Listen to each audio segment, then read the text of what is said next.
have assigned ourselves the task of defining certain trends and certain situations, and in such have become, I guess, more so than musicians, bluesicians, because we have tended to try to define certain means and modes related to the blues.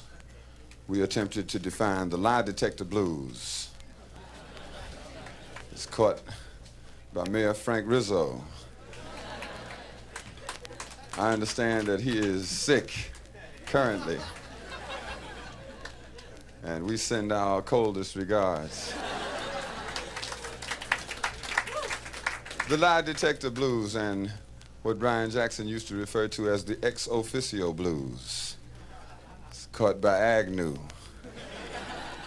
Nixon, it's terminal. And what we found ourselves becoming afflicted with over the past 6 months or so is the bicentennial blues.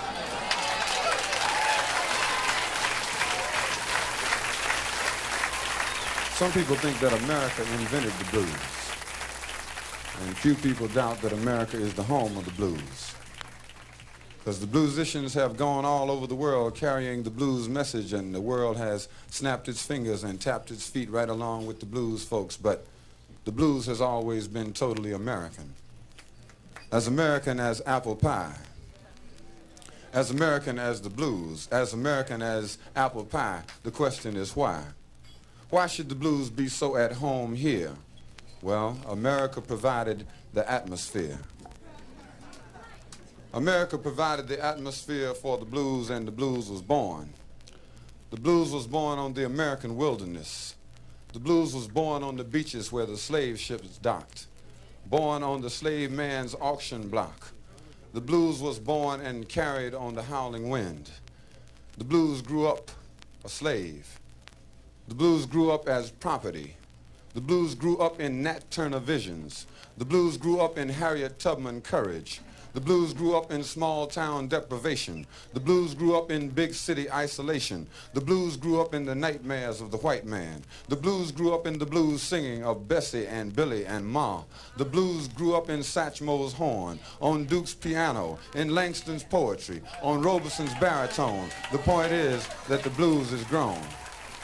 The blues is grown now, full grown, and you can trace the evolution of the blues on a parallel line with the evolution of this country. From Plymouth Rock to acid rock, from 13 states to Watergate. The blues is grown, but not the home. The blues is grown, but the country has not. The blues remembers everything the country forgot. It's a bicentennial year, and the blues is celebrating a birthday, and it's a bicentennial blues.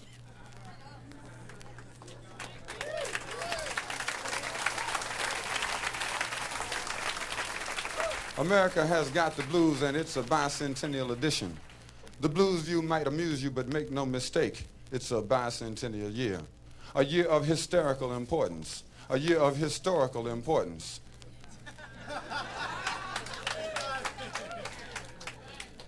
Ripped off like donated moments from the past. 200 years ago this evening. 200 years ago last evening. And what about now? The blues is now. The blues has grown up and the country has not. The country has been ripped off. Ripped off like the Indians. Ripped off like jazz. Ripped off like nature. Ripped off like Christmas. Manhandled by media overkill. Goosed by aspiring vice presidents. Violated by commercial corporations. A bicentennial year, the year the symbol transformed into the B-U-Y centennial.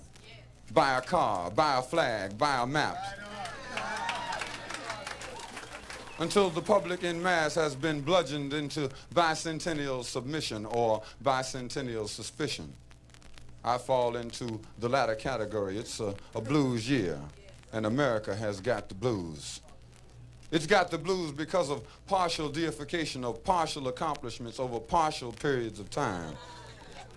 Halfway justice, halfway liberty, halfway equality. It's a half-ass year.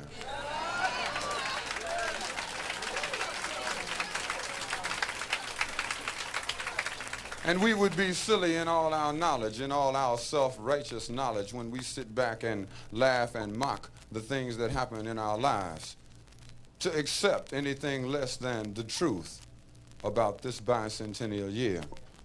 And the truth relates to 200 years of people and ideas getting by. It got by George Washington. The ideas of justice, liberty, and equality got cold by George Washington. Slave owner general. Ironic that the father of this country should be a slave owner. The father of this country, a slave owner. Having got by him, it made it easy to get by his henchmen, the creators of this liberty, who slept in the beds with the captains of slave ships, fought alongside black freedmen in the Union Army, and left America a legacy of hypocrisy. It's a blues year.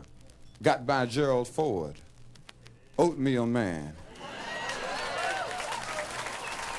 Has declared himself at odds with people on welfare, people who get food stamps, daycare children, the elderly, the poor, women, and people who might vote for Ronald Reagan. Ronald Reagan, it got by him. Hollywood.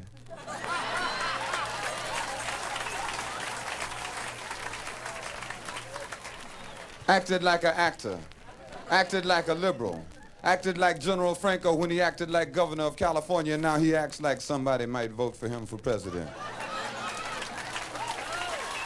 It got by Jimmy Carter, Skippy. Got by Jimmy Carter and got by him and his friend the Colonel, the creators of Southern Fried Triple Talk,